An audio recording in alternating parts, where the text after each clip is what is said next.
au sens de demander toujours plus, toujours plus, toujours plus, la pression. De temps en temps, il faut quand même mettre de l'huile dans les rouages. Hein. Courage et confiance. C'était la phrase clé du Père Édouard.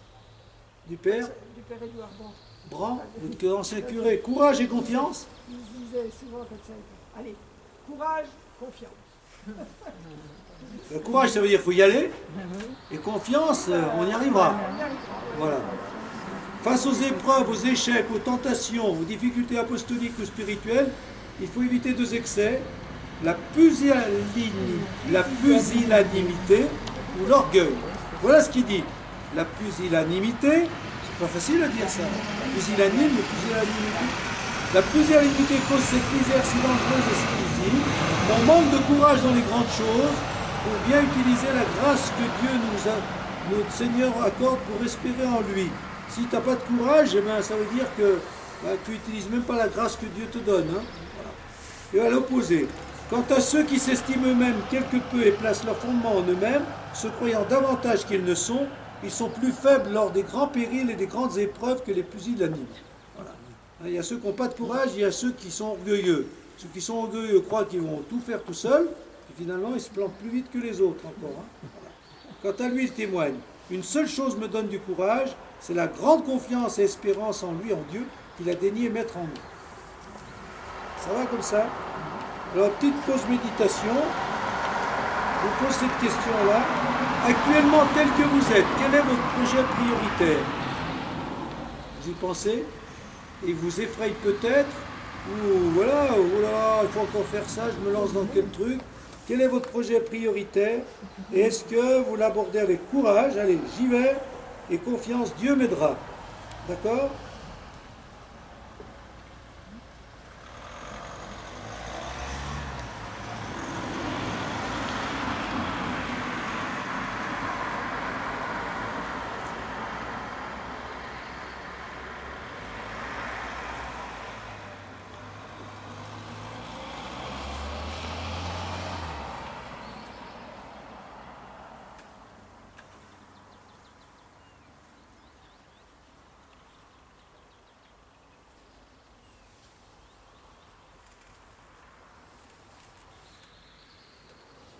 Voilà, alors on va continuer, mais j'en ai déjà parlé un peu du 12, sentir l'émotion de l'esprit. En 1552, il écrit au Père Antoine, cherchez de toute manière à obtenir le sentiment intérieur en notant et consignant par écrit ce que Dieu notre Seigneur vous donnera particulièrement à sentir, là où se trouve le germe de l'avancement spirituel. Alors donc ça complète ce qui a été dit tout à l'heure. Hein. Vous avez vu tout ce que j'ai mis, vous pouvez même, ça c'est les jésuites, hein, vous pouvez mettre par écrit mes attachements désordonnés, ma ligne de vie, tout ce que j'ai dit tout à l'heure, hein, vous vous souvenez, dans la volonté, et vous mettez ça.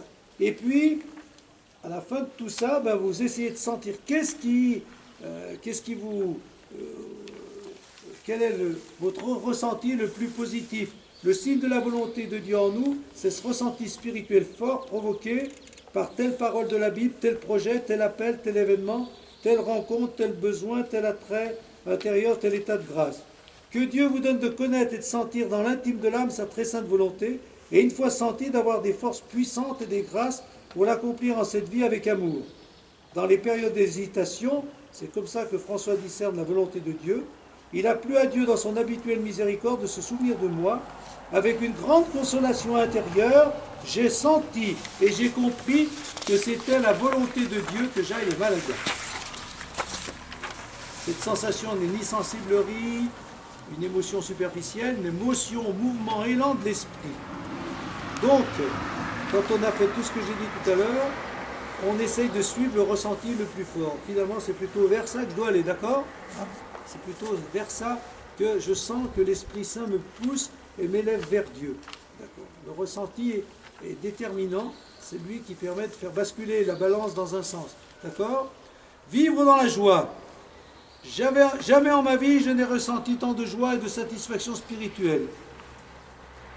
La joie de François, c'est sa remise totale entre les mains de Dieu, son seul appui, car il n'a aucun appui humain. Ça rejoint ce qu'on a déjà dit. Hein. Nous n'avons personne en qui nous puissions nous confier ni espérer, sinon en Dieu. Nous n'avons en effet ici ni parents, ni amis, ni connaissances, ni piété chrétienne, rien que les ennemis de celui qui fit le ciel et la terre. Pour ce motif, force nous est de mettre toute notre foi, espérance et confiance dans le Christ notre Seigneur et non en quelques créatures vivantes. La deuxième source de joie de François, c'est d'annoncer la bonne nouvelle aux païens. Elles sont si grandes les consolations communiquées par Dieu notre Seigneur à ceux qui travaillent parmi les gentils à les convertir à la foi du Christ, que s'il y a quelque joie en cette vie, c'est bien celle-là. Donc, la joie intérieure, Dieu est là. Des moments, il a des grands moments de joie, comme on l'a vu, même trop forte. Et puis, la joie de voir que malgré toutes les difficultés et des échecs à des endroits, il y a quand même des avancées, des réussites à d'autres endroits, il y a quand même des consolations. Alors j'espère que dans vos vies c'est pareil, qu'il y a à la fois une joie spirituelle, la joie de sentir la présence de Dieu, et qu'il y a une joie quand même de certains résultats dans ce que vous faites. D'accord? Ça va? Agir avec autorité.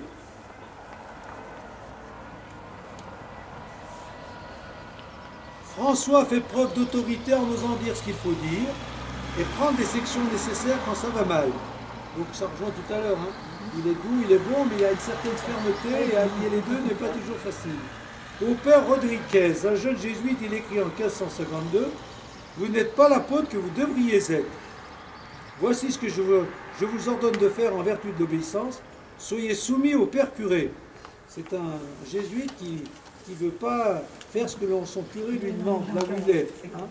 C'est avec sa permission que vous prêcherez, confesserez et direz la messe. Ayez en horreur toute vaine renommée. Cette prétention à vouloir être singulier a été préjudiciable à un grand nombre de jésuites. Osez dire les choses. C'est bon? Pas toujours facile quand même. Et osez les dire de manière à ce qu'elles soient accueillies. Des fois, il vaut mieux rien dire parce que c'est mal accueilli. Des fois, on ne dit pas assez. Vous connaissez tous la difficulté de l'autorité. Il y a des moments, il le fait et ça marche. Peut-être que ce n'est pas toujours le cas, mais en tout cas, il y a des moments où c'est le cas.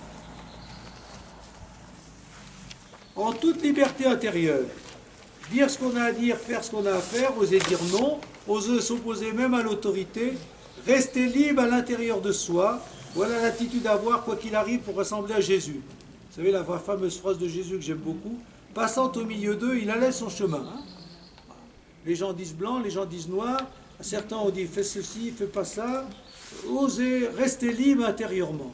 Au roi du Portugal, il ose écrire « Les très opulents revenus que vous retirez pour enrichir votre trésor, vous n'en concédez à peine qu'une toute petite partie en faveur des besoins spirituels très pressants des hommes. » Il s'attaque aux jalousies qui détruisent tout.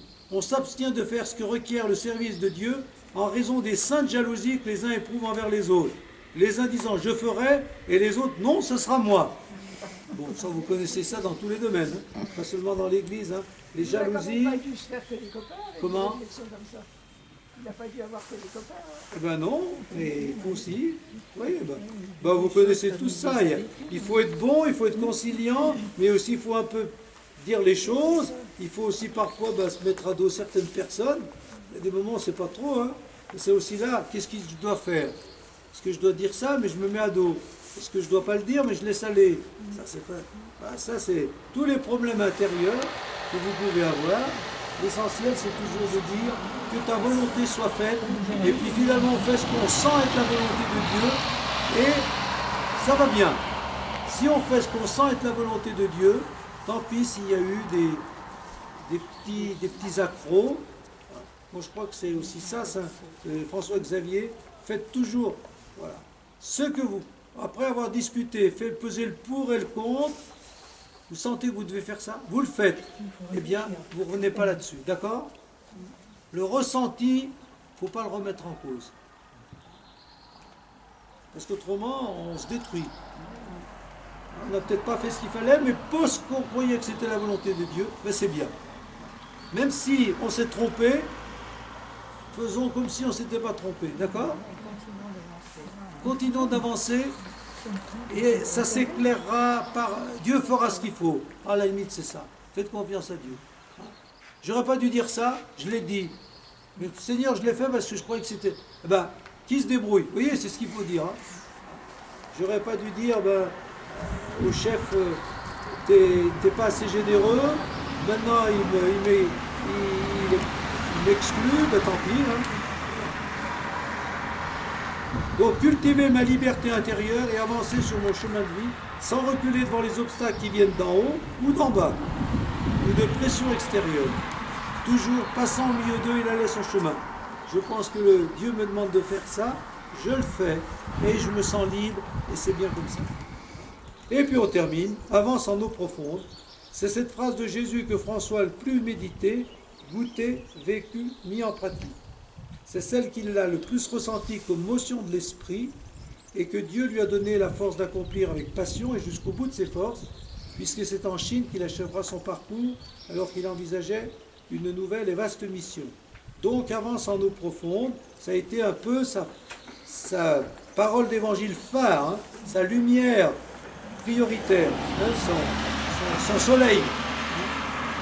Alors, c'est ça aussi la vie spirituelle, c'est avoir une phrase d'évangile qui est un peu le moteur de notre spiritualité, de notre action.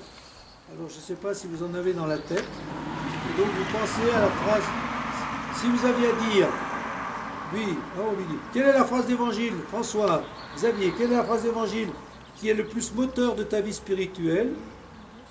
Avance en eau profonde. Et vous, ce serait quoi?